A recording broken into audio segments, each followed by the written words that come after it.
Yeah, right. Settle down, young lady. Wow, okay. Ooh, good evening, everyone. So Kamala Harris is ahead of Gavin Newsom by 1 point in the 2028 Democrat primary poll. That's the second time she's been on top of a California mayor. The House Oversight Committee is investigating Ilhan Omar after her net worth suddenly went from $30 million to under $100,000. Are you calling my wife a liar? Said her brother. Miss Universe Puerto Rico has announced its second transgender contestant, Gabrielle Rodriguez Velazquez. Her talent, writing her name in the snow. Good for her. You go, girl. You go, girl. The White House Correspondents' Dinner next weekend will be hosted by Grindr, the gay sex meeting app, which means the coat check will have a glory hole. Yeah, you guys don't know what that is. A Nigerian migrant in Italy was seen cooking a cat in a park. Italians were outraged, but still said it's better than the Olive Garden. What? Great. I like the deal Olive at a Garden. great Yeah. price.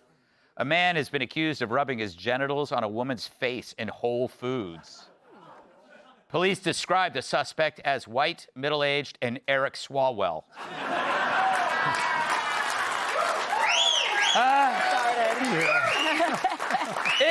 It made the setup worth it. In the United Kingdom, smoking will be banned for anyone born after 2008. Well, that's great. Now what are Prince Andrew's girlfriends supposed to do after sex? Do the math.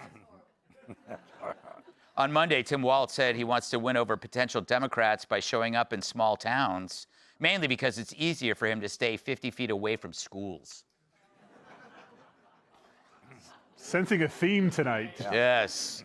And finally, to make amends with the Pope, President Trump read a Bible passage. And to show there's no bad blood, the Pope called Rosie O'Donnell a fat pig. Yeah. All right. You must remember this.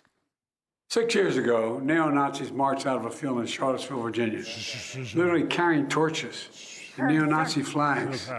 What'd you hear? There are very fine people on both sides. President Trump had said, what do you think? He said, there are very fine people on both sides. He said there were, quote, very fine people on both sides. Donald Trump said, and I quote, there are very fine people on both sides. My God.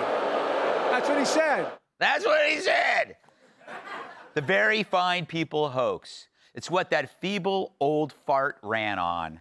Now it turns out that hoax was based on an even bigger hoax. Enter the Southern Poverty Law Center, the self-appointed hall monitor of hate. The group that's made bank pushing the myth that the Klan is hiding behind every Cracker Barrel, when the real racists in hiding were them.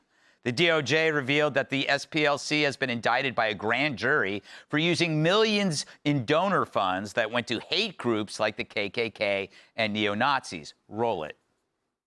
As the indictment lays out, after SPLC paid members of these extremist groups, it created work product that reported on these activities that the members participated in or contributed to.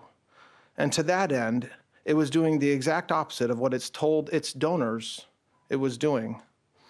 Not dismantling extremism, but funding it. I would say you can't make this stuff up, but that's exactly what these hate mongers were doing, funding the very extremist groups it claimed to fight. That's right, the arsonist may have been running the fire department.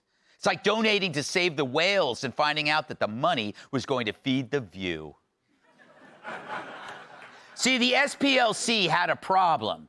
People just weren't being racist enough to keep them in business, no matter how many times Jesse calls Charles Payne Al Roker.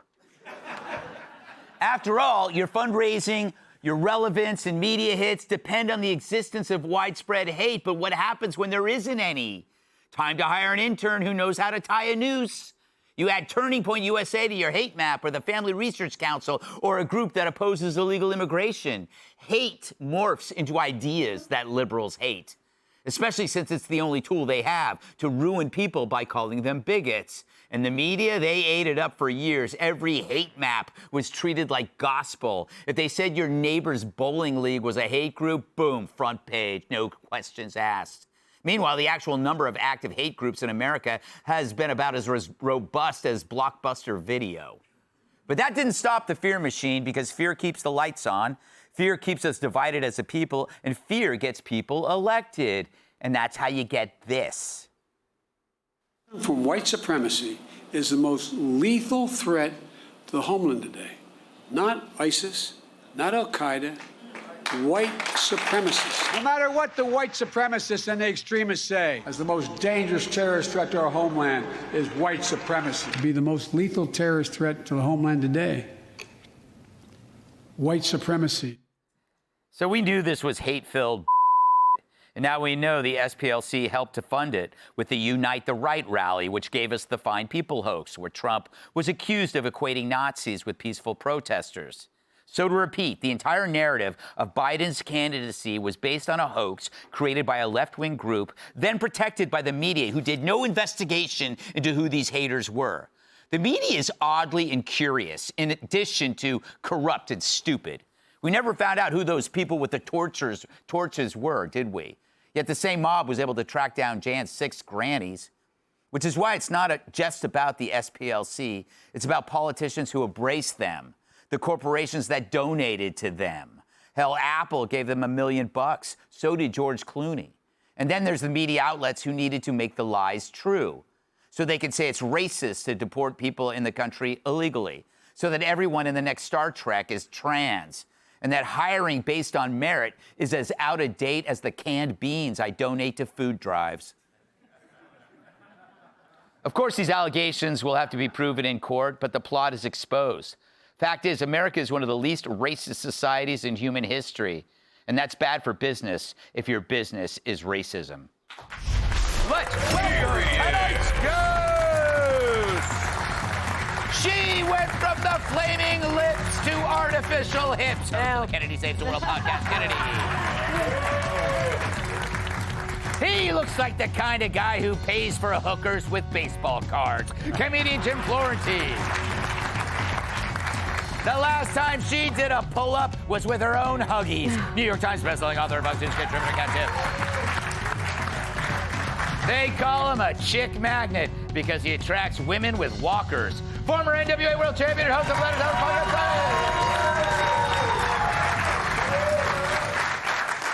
of Kenny. Yes, Greggy. Kennedy, I try not to be hysterical on the show, because you're not supposed to be hysterical on Gutfeld in terms of frothing mad. But they were risking a racial war in order to win an election. They were willing to divide the country into black and white and fight to win an election. That wasn't accidental. That wasn't a side effect of what they were doing. That was the actual medicine. Yeah. That's what they were trying to do. They were betting on it. They were waging a war because that was the only way they could profit from it. Mm-hmm. You know, it's like, unless you have a boogeyman, fighting boogeymen is kind of a losing proposition. Mm-hmm. So it would be like Israel paying for all of the anti-Israel protests at Columbia. Yes. Like, if they were the funding source for all the pro-Hamas, pro-Palestine propaganda that you were seeing on college campuses, that wouldn't make a lot of sense. Yes. So the people that the Southern Poverty Law Center hated the most in the world, the absolute worst people, were the KKK. You know, we can all agree. They were bad. That's awful. But they had to make the KKK bigger and richer and more effective than they actually were. So they were giving them millions of dollars. So if you have someone that you hate the most of anything in the world, the most conceivably awful thing, you're going to give them millions of dollars? And let's not forget, KKK was almost non-existent until the SPLC started talking about them. So they were the ones that were keeping the KKK alive. I like to call them K cubed to save time. Jim, are you as mad as I am that you didn't get any money from these guys? I mean, you would be an amazing racist. You already look like a violent racist. Who says I'm not first? And I mean, race around the country, like, man, let's have a class action lawsuit and get some of this money back. Yeah, exactly. You know, I just wish Kash Patel in that, that press conference, he could have trolled the media by putting like a Coors Light sign in the background. No, nothing on that? All right. They're sensitive get tonight. It, but yeah, it was like it was a little off topic there, Jim. If I might add. But maybe they were giving the KKK money to upgrade the wardrobe. They're like, listen, stop going to Walmart and getting those sheets. Yeah. Start going to Neiman Marcus. Yeah, you need the what is it? The thread, like the 40 count thread, the nice stuff. Yeah. Well, Jim, that was like a B-. Kat, this is kind of amazing. We always knew this, didn't we? We were like wondering, where are these white supremacists? I mean, true, you got Jesse and Kilmeade, but... Yeah, I mean, look, I've not been a fan of this group for quite a while. Thank you. Well, I mean, they started, there's many issues, including this one, obviously raising the alarm about extremism while you're also paying for extremism is outrageous. When people try to compare it to what the FBI does, it's like, well, wait till you hear what I think about when the FBI has done this stuff too. It's some of this stuff you wonder, would it have even happened without their funding, without their people in there? Would Charlie Kirk still be alive? Well, I mean, look, they have, these are impossible things to know, but what we do know is what they started doing a few years ago also was including anti-government groups as hate groups. I mean, one that you mentioned a few, but Moms for Liberty. Yeah. Moms for Liberty, apparently Nazis. And it's so ridiculous when you really break it down. It's like, okay, if you just want the government to leave you alone, so if you're an anti-government, you want the government to leave you alone so that you can choose how to live your own life according to the individual person that you are and what's best for you and your family, then that makes you hateful, and you're making this determination in the name of inclusion and individual rights. It is so absolutely backwards, and it has been so backwards for a long time, long before we found out about this insanity. Yeah, I think, they didn't care, Tyrus. They didn't care. They were trying to, the whole point was to make sure that your ideas were hate. It didn't matter whether they were hate or not. Well, let's tip our hat where we need to. It was successful. It worked. Yeah. We have a divided country. We have people who believe this stuff. The president, one of the things that he said when he was running, he says his biggest opposition is the enemy within. Yep, there it was. And now we see it. Yeah. So, and now makes you look back at everything. And I think what we keep using the word hoax. Yeah. Because we have this real problem with being polite. We try not to say things that we can't back up. But this was an attempt at a civil war to take this country. Period. That's what it was. And we're still seeing it. I think the key to all of this, and I'm not, and people are going to laugh. Well, that's kind of my job. But I think I'd like to invite Jesse Smollett on my podcast because I think he has a story to tell. I think we're looking at, they use people to do these things. Right. And then, oh, you'll get out of jail, there'll be nothing. There is people out there that they use to get this way. Great point. We could find a Jan 7thers, 8thers, somebody who drove by and looked, said, oh, that looks cool. And we're going to get him.